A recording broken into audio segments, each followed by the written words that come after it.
Shalom saudara-saudara, perkenalkan nama saya Ike Yolanda Gea.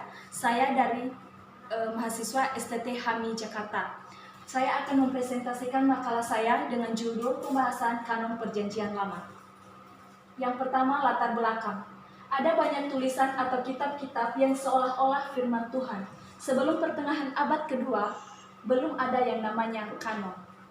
Jadi, penggunaan beberapa kitab tertentu memang digunakan, namun tidak tentu tujuan dan maksud ataupun artinya. Sehingga pada saat itulah dibuat yang namanya kanon, artinya satuan pengaman serta sebagai tolak ukur agar dapat menyeleksi yang mana memang benar-benar firman Tuhan yang diilhamkan kepada umatnya dan mana yang tidak termasuk dengan firman Tuhan. Kemudian sehingga dengan adanya kanon, orang-orang pada zaman itu terlebih dalam mengenal kitab-kitab perjanjian lama, karena pada saat adanya kitab-kitab yang berisi seperti firman Tuhan, seolah-olah itu adalah pengilhaman dari Allah. Maka pada saat itu, supaya umat Allah tidak merasa bingung seperti tidak ada tujuan dalam pembacaan Alkitab, maka mulailah dilakukan pemisahan atau penentu yang mana saja yang memang benar-benar firman Tuhan yang harus dibaca oleh umatnya. Pada waktu penentuan kanon dan kumpulan perjanjian lama, yang pertama-tama dianggap berwibawa adalah segala yang menunjukkan asalnya dari Taurat atau Taurat.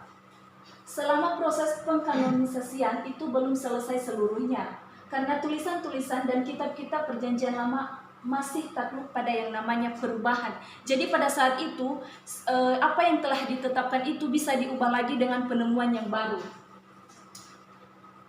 Karena tulisan-tulisan dan kitab-kitab perjanjian lama masih pada takluk pada perubahan, kepuasan pertama yang dibuat gereja adalah dogma. Jadi yang mengesahkan atau yang menentukan kanon itu pertama kalinya adalah gereja. Yang kedua adalah pembahasan kanon perjanjian lama, yaitu sejarah kanon. Kata kanon berasal dari bahasa Ibrani kame, pengertian dalam Alkitab Ibrani sebagai wasiat lama atau biasa disebut perjanjian lama. Perjanjian lama udah jelas sebagai konsep Kristen yang menunjukkan kepada rumusan iman. Umat Ibrani menyebutkan bahwa ada 24 kitab suci mereka, yakni Samuel, Raja-Raja, Tawarikh, Ezra sampai Nehemia. Dianggap sebagai satu kitab. Sedangkan ke-12 kitab nabi-nabi kecil dianggap sebagai ke-12 kitab yang menyatu. Kanon Ibrani terdiri atas 24 kitab. Sedangkan kalau dibandingkan dengan kitab perjanjian lama yang sekarang ada 39. Tetapi isinya hampir mirip atau sama. Kemudian pada abad keempat, kata kanon diterapkan dalam Alkitab dalam bahasa Ibrani. Kata kanon menunjukkan hanya kepada daftar tulisan-tulisan kudus, tapi dalam bahasa Latin kata ini juga menjadi sebuah atau sebutan bagi Alkitab sendiri. Jadi menyatakan bahwa Alkitab menjadi patokan bagi perbuatan yang mempunyai kuasa ilahi. Maksudnya dari pemakaian kata kanon PL adalah bahwa PL adalah wujud lengkap dan utuh dari kumpulan kitab-kitab yang tidak boleh dikutak-katik lagi, yaitu kitab-kitab yang mempunyai wibawa normatif serta dipakai sebagai patokan bagi kepercayaan dan kehidupan kita. Menurut buku Bunga Rampai Teologi Perjanjian Lama, bahwa kanon mulai dipersoalkan itu sejak lahirnya Biblika atau pada abad ke-17 dan ke-18, yang intinya adalah gereja dan sinagoge mulai mengukuhkan kembali kitab-kitab kanon. Kanon perjanjian lama yaitu 1. Kanonisasi dikaitkan dengan yang namanya nubuat. Kitab-kitab dalam perjanjian lama bisa dikaitkan dalam 1 dan 2 hal, figur-figur atau para tokoh-tokoh. Yang kedua, kanonisasi dikaitkan dengan yang namanya perjanjian atau Taurat yang mendirikan perjanjian Allah, kitab-kitab sejarah yang menggambarkan ketaatan dan ketidaktaatan umat Israel pada zaman perjanjian lama. Ketiga, kanonisasi perjanjian lama diteguhkan oleh PB. Di perjanjian baru terdapat lebih dari 250 kali kutipan kitab perjanjian lama. 1. Pengesahan kanon. Kanon Ibrani atau perjanjian lama telah ditetapkan dan disahkan para pemimpin agama dari masyarakat Ibrani. Konsili-konsili para nabi dan gereja-gereja yang diadakan kemudian tidak menetapkan kanon, melainkan hanya sekedar menegaskan dan menyetujui kumpulan kitab.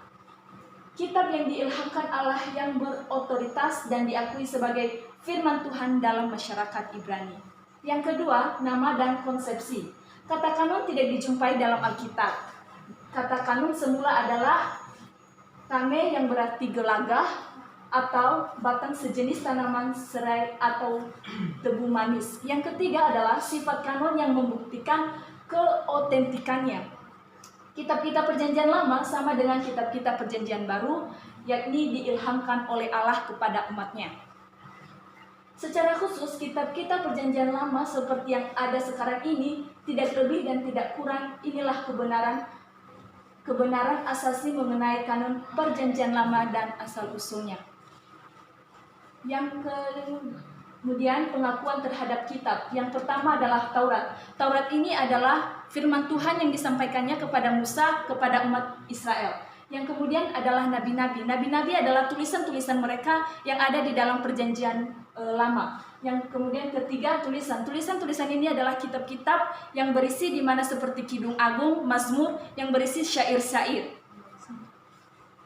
Pembentukan kanon Perjanjian Lama. Yang pertama, ucapan-ucapan yang berwibawa. Kedua, tulisan-tulisan yang berwibawa. Dan ketiga, kumpulan kitab-kitab berwibawa.